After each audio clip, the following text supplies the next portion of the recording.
Now dear students, अब हम लोग बेसिकली जो डिस्कस करेंगे वो डिस्कस करेंगे about modification of adventitious root. So students, good morning to all. आज हम लोग जो टॉपिक को डिस्कस करने जा रहे हैं, ये टॉपिक एक्चुअल में मैं थोड़े से प्रीवियस लेक्चर्स को डिनोट करके लेकर के चल रहा हूं डियर स्टूडेंट्स। अब क्या है कि इस वजह से मुझे पीछे लेना पड़ा क्योंकि इस जगह पे वीडियो कंप्लीटली थोड़ी सी स्टक हो चुकी थी। दैट्स वाई मैं थोड़ा सा प्रीवियस लेक्चर्स को प्रमोट करता हुआ आगे बढ़ रहा हूं। सो स्टार्ट करते हैं मॉडिफिकेशन ऑफ एडवेंटिशियस रूट्स पे। Modification of adventitious root mainly जो होते हैं वो तीन बेसिस पे होते हैं। पहला होता है फूड स्टोरेज के लिए, यानी रूट किस टाइप में मॉडिफाई होते हैं और फूड को स्टोर करते हैं।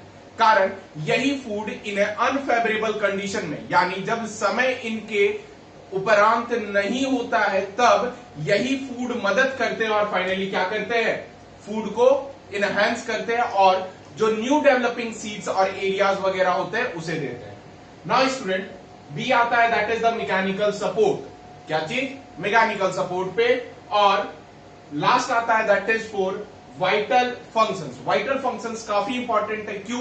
क्योंकि इसके बिहाफ पर बेसिकली प्लांट किस टाइप के मूवमेंट और किस टाइप के मॉडिफिकेशन को शो करते हैं ये हम लोग देखेंगे। सो स्टूडेंट, स्टार्ट करते हैं फॉर द मैकेनिकल सपोर्ट। पहला, जैसे मैकेनिकल सपोर्ट में सबसे पहला आता है क्या? Prop root. प्रॉप रूट क्या होते हैं कि ये पिलर लाइक रूट्स होते हैं। पिलर लाइक रूट्स जो कि वर्टिकली ग्रो करते हैं। और देखो, जब प्लांट इस टाइप में ग्रो बहुत बड़ा हो जाएगा, उसके ब्रांचेस हद से ज्यादा मेन ट्रंक से हट करके लेटरल एरियाज पे बहुत बड़ा हो जाएगा, तब क्या होगा? इन सबों की वेट बढ़ेगी। वेट बढ़ने के वजह से इसका वेट जो ट्रंक संभाल नहीं पाएगा, तब ये क्या करेगा? एक एसेसरी रूट जनरेट करेगा और फाइनली क्या करेगा? इसे सपोर्ट करवाने में मदद करेगा। ये काम जो रहता है वो किसका रहता है? प्रॉप रूट का रहता है। नेक्स्ट, अब क्या है कि इसका एग्जाम्पल क्या है? इसका एग्जाम्पल है दैट इज फिकस बैकहैनालिस। नेक्स्ट, अब बात करते हैं अपन स्ट्रेट रूट के बारे में। स्ट्रेट रूट बेसिकली ये ऐसा रूट है जो नोड और नोड रीजन से जनरेट होता है। जब ये नोड रीजन से जनरेट हुआ तो जनरली क्या यूजफुल रहा? अब क्या है कि नोड और बेस ऑफ स्टेम से जनरेट कर गया। प्लस एग्जांपल है मेज, सोरगम, सुगर केन और भी बहुत सारे एग्जांपल है दैट इज एडिशन। अब इसमें देखो आप कि ये नोड्स पे क्या हो रहा है? रूट ग्रो कर रहा है। क्लियर है? अब जब ये रूट कंप्लीटली सॉइल को टच कर लेगा तब इस चीज को अपन सिंपली क्या कहेंगे? स्ट्रेट रूट कहेंगे। नेक्स्ट स्टूडेंट, अब इसका काम क्या है? अब काम ये रहा, मान लो कि विंड का वेव्स बहुत स्ट्रांगली आया फील्ड में। अब क्या है कि ये पतले होते हैं पेड़ वगैरह। जब ये पतले हुए तब क्या हुआ कि विंड जब बहुत ही स्पीड आया तब ये क्या हो गया? सबको झुका देगा, सबको बिल्कुल डैमेज कर देगा। जब ये डैमेज कर देगा स्टूडेंट्स, तब क्या करेगा कि यही स्ट्रेट रूट वापस इसे खींचने में मदद करेंगे और फाइनली जो सोया हुआ पेड़ होगा उसे फिर से क्या करेगा? ये इरेक्ट करने में मदद करेगा स्टूडेंट्स। नाउ थर्ड आता है जिस चीज का नाम अपन क्या कहते हैं? क्लाइंबिंग और क्लाइंबिंग रूट्स कहते हैं। Climbing roots basically non absorptive roots होते हैं, यानी कोई इसमें एब्जॉर्प्शन का रोल प्ले नहीं होता है। और ये कहां पे पाए जाते हैं? क्लाइंबर्स में पाए जाते हैं, यानी जो चढ़ते हैं। जैसे आपने एक प्लांट का नाम सुना होगा जिसका नाम हम लोग बेसिकली कहते हैं वटाने। वटाने आप लोग गुजराती में कहते हो, बाकी मुझे हिंदी में बिल्कुल अच्छे तरीके से याद है। वटाने plus Hedra, pothos. Pothos money plant को कहते हैं डियर स्टूडेंट। अब क्या है कि ये एराइज दोनों जगह से होता है, नोड से भी होगा और इंटरनोड से भी होगा। जब इस जगह पर देखो तो ये पोथॉस के डायग्राम बनाया हो। अब इसकी रूट इतनी स्ट्रांग होती है कि वो पॉइंटेड एज के जैसी होती है। जरा घर में ऑलमोस्ट सारे घर में के लोगों के पास मनी प्लांट जरूर होगा। आपसे रिक्वेस्ट है कि एक बार मनी प्लांट को विजुअलाइज करके आप एक बार देखो कि क्लाइंबिंग और क्लाइंबिंग रूट्स किसे कहते हैं। स्टूडेंट, जब यहां पर देखोगे तब आपको मिलेगा क्या कि ये जनरली क्या कर रहा है? वॉल को पकड़ने में मदद कर रहा है। क्लियर है? ये नॉन एब्जॉर्बेटिव टाइप ऑफ रूट्स होते हैं डियर स्टूडेंट। सो ये जो रहा दैट इज प्रॉप, स्टिल्ट और क्लाइंबिंग रूट्स रहा ये फॉर द मैकेनिकल सपोर्ट। अब डियर स्टूडेंट्स, अब हम लोग जो डिस्कस करेंगे वो क्या डिस्कस करेंगे? That is for vital functions. Now dear students, अब हम लोग डिस्कस करेंगे वाइटल फंक्शंस। अब जरा देखा जाए कि जो बेसिकली एडवेंटिशियस रूट्स है, इसके वाइटल फंक्शंस क्या क्या है। जनरली जब फर्स्ट टाइम ऑब्जर्व किया जाए तो सबसे फर्स्ट वाइटल फंक्शंस और सबसे फर्स्ट इंपॉर्टेंट क्या होता है, वाइटल। वाइटल का मतलब क्या चीज होती है। एक्चुअल में अगर देखा जाए तो वाइटल का मतलब होता है कि एकदम जरूरत वाली चीजों को अपन वाइटल कहते हैं डियर स्टूडेंट्स। अब अगर ये ना हो तो क्या वो अपना लाइफ साइकिल कंप्लीट कर पाएगा, नहीं।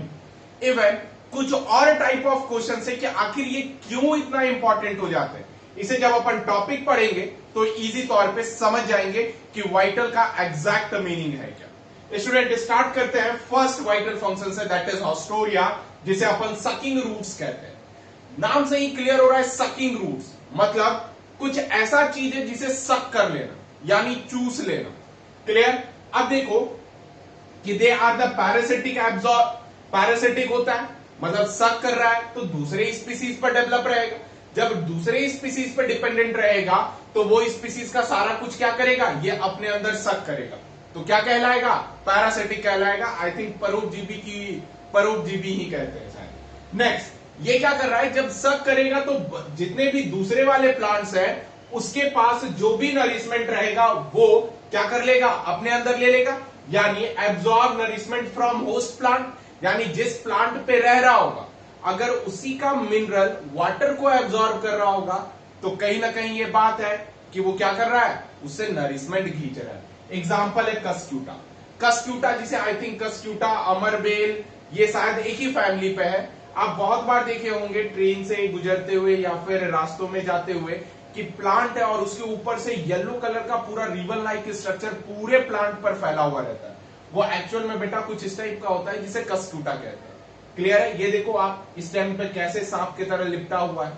नेक्स्ट स्टूडेंट, अब बात करते हैं फ्लोटिंग पे, फ्लोटिंग रूट्स के बारे में। नाम से ही क्लियर है, फ्लोट करना वाला मतलब ये वाटर में प्रेजेंट होगा, यानी ऐसे प्लांट जो वाटर में रहते हैं उनके पास फ्लोटिंग रूट्स प्रेजेंट होगा। स्टूडेंट यहां पर एक चीज है कि जो ये फ्लोटिंग रूट्स है ये बेसिकली क्या करता है, ये रूट स्टोर करता है पहले तो एयर, क्या करता है, एयर स्टोर करता है, जिस वजह से इसका जो साइज होता है वो बड़ा हो जाता है। नेक्स्ट स्टूडेंट, ये बेसिकली क्या करता है, help to float over the water surface. अब क्या रहा कि रूट के अंदर जब एयर काफी बड़ा हो जाएगा तब वो टिश्यू कैसा हो जाएगा, स्पंजी हो जाएगा, स्पंज के जैसा। अब जब स्पंज के जैसा हो गया तो वो वाटर के सरफेस पर क्या करेगा, फ्लोट करेगा, यानी वो प्लांट को इतना लाइट बना देगा कि पानी बढ़े चाहे घटे वो पानी के ऊपर ही क्या करता रहेगा, फ्लोट करता रहेगा, यानी तैरता रहेगा। जो कि दूसरा हेल्प करता है रेस्पिरेशन में। रेस्पिरेशन का मतलब यहां पर एक्सचेंज ऑफ गैसेस में डियर स्टूडेंट, यानी गैसियस एक्सचेंज में कितना ज्यादा इंपॉर्टेंट रोल प्ले करता है वो भी अपन क्या करेंगे इसमें देखेंगे, जिसे अपन फ्लोटिंग रूट्स कहते हैं, जिसका एग्जांपल है जूसिया। अब जरा देखो कि ये हो गया, ये रूट्स हो गए, क्लियर है। अब इसके बिहाफ पर देख लेना, ये लेटरल लीव्स हो गए और ये मेन लीव्स हो गए, क्लियर है। प्लस इसके स्टेम्स वगैरह देखोगे और रूट्स देखोगे तो ये क्या हो जाएगा, स्पॉन्जी हो चुका होगा। नेक्स्ट स्टूडेंट, अब बात करते हैं एपीफाइट्स। एपीफाइट्स दो नाम से निकला है। पहला एपी का मतलब हो गया अपॉन, फाइट्स का मतलब हो गया क्या, प्लांट, यानी ऐसे प्लांट जो प्लांट के ऊपर रहते हैं उसे अपन क्या कहते हैं, एपीफाइट्स कहते हैं। कुछ इस टाइप में, जरा देखो ये स्टेम दिख रहा है आपको, ये स्टेम के ऊपर ग्रो हो जाएगा। अब क्या है कि जब डंडी के बीच में स्पेस रहेगा ना तो यहां पर दो स्टेम के बीच में स्पेस में ये ज्यादातर पाया जाता है। अब इसका क्या होता है कि ये थिक और इरेगुलर रूट्स होते हैं इसके, जो कि जमीन के तरफ बढ़ रहे होते हैं या फिर लटक रहे होते हैं, हैंग कर रहे होते हैं। अब क्या है कि इसमें रूट कैप तो एब्सेंट हो गया, कारण आपको पहले ही बताया गया था कि रूट कैप जो है वो एक्चुअल में मॉडिफिकेशन है डियर स्टूडेंट्स। किसका मॉडिफिकेशन है कि अगर जमीन के अंदर पेनिट्रेट कर रहा है तो जो मेरिस्टेमेटिक सेल्स है उस चीज को प्रोटेक्ट करने को मॉडिफाई हो जाता है क्या, रूट कैप। ये साथ साथ म्यूसिलेज सिक्रीट करता है, लेकिन ये एयर में प्रेजेंट है, तो एयर में प्रेजेंट है तो क्या इसे रूट हेयर की जरूरत पड़ेगी, रूट कैप की जरूरत पड़ेगी, नहीं। अब इस जगह पे रूट हेयर्स प्रेजेंट होते हैं।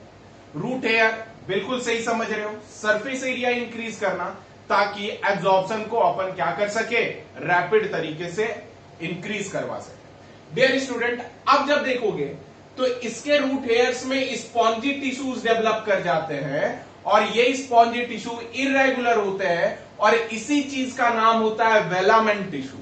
क्या नाम होता है? वेलामेंट टिश्यू। जो मैंने ये ग्रीन कलर से ड्रॉ किया है, ये बेसिकली रूट हेयर्स है जो स्पॉन्जी टिश्यू से डेवलप हुए और ये क्या कहलाया? वेलामेंट टिश्यू। अब कहोगे कि सर वेलामेंट का क्या था? अब देखो, स्पॉन्जी हो गया यानी अंदर में फ्री स्पेस है, तो अब जो नेचर में जो भी वाटर प्रेजेंट हो, मॉइस्चर प्रेजेंट हो, ये वेलामेंट टिश्यू उसे एब्जॉर्ब करेगा ताकि प्लांट को ज्यादा होस्ट पे डिपेंडेंट ना रहना पड़ सके। क्लियर है डियर स्टूडेंट? सो वेलामेंट टिश्यूज क्या करते हैं? एब्जॉर्ब करते हैं। नेक्स्ट एग्जाम्पल जो है क्या है? वेंडा। नेक्स्ट फोर्थ आता है जिस चीज को अपन क्या कहते हैं? एसिमिलेटरी रूट्स कहते हैं। Assimilatory roots green photosynthetic roots होते हैं जो कहां से डेवलप करता है? डेवलप करता है स्टेम नोड से और बिकम हाईली ब्रांच और इंक्रीज क्या करता है? Photosynthetic area. अब कहोगे एसिमिलेटरी रूट्स किस टाइप में? तो अब जरा समझना कि ये प्लांट है, प्लांट के टिप पर ऐसे करके लीव्स प्रेजेंट होंगे, क्लियर है? और ये साइड क्या होगा? इसका रूट्स डेवलप होगा। क्लियर है डियर स्टूडेंट्स? अब जब ये रूट्स डेवलप है तो रूट्स यहां पर ग्रीन हो जाते हैं, क्लोरोफिल जनरेट कर लेते हैं और फाइनली क्या करते हैं? फोटोसिंथेटिक हो जाते हैं, जिसमें कि स्टेम नोड्स और बहुत ही ज्यादा हाईली ब्रांच होता है ताकि फोटोसिंथेटिक एरिया को बढ़ाया जा सके। डियर स्टूडेंट, बहुत पहले मैंने एक क्वेश्चन पूछा था कि अदर देन लीव्स फोटोसिंथेसिस कौन करता है? तो ग्रीन स्टेम भी करते हैं, साथ साथ रूट्स भी करते हैं, और रूट्स का नाम क्या है? एसिमिलेटरी रूट्स, जो कि जनरली क्या कर रहा है? फोटोसिंथेसिस करने में हेल्प कर रहा है डियर स्टूडेंट। नाउ इस टॉपिक का लास्ट पॉइंट पे आते हैं, that is the reproductive tissue या फिर रिप्रोडक्टिव रूट्स। ये है क्या? ये एक्चुअल में डालिया में देखा जाता है, छोटे छोटे होते हैं, ठीक है, डालिया। इसमें रूट्स जो होता है ये डेवलप करता है न्यू बर्ड्स को, और यही न्यू बर्ड्स न्यू प्लांटलेट में क्या हो जाते हैं? मॉडिफाई हो जाते हैं। हालांकि जब देखोगे इसमें तो आपको ये समझ में आएगा कि देखना, अब क्या ये डालिया है? डालिया बिल्कुल कुछ इस टाइप में दिखता है। अब क्या है कि इस जगह पे तो प्लांट ग्रो कर गया, क्लियर? अब जब इस जगह पे प्लांट ग्रो कर गया तो इसका जो रूट है, ये रूट ही बेसिकली न्यू बर्ड्स में डेवलप कर जाएगा, और न्यू बर्ड्स में जैसे ही डेवलप कर जाएगा तो यहां से फिर से ये क्या करेगा?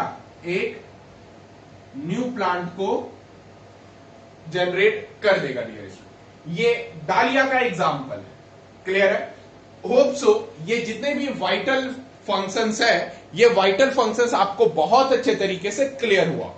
फिर से बोल दे रहा हूं कि वाइटल फंक्शंस में पहला आता है सकिंग रूट्स, जो सक करने में मदद करता है यानी एब्जॉर्ब करने में। दूसरा आता है फ्लोटिंग रूट्स। फ्लोटिंग रूट्स वो होते हैं जिसके अंदर एयर बहुत ही ज्यादा प्रेजेंट हो जाता है, जिस वजह से टिश्यूज को स्पॉन्जी बना देता है और जनरली क्या करता है? एब्जॉर्ब करने में, और कह सकते हो कि एयर फ्लोट करने में, वाटर पर फ्लोट करने में मदद करता है।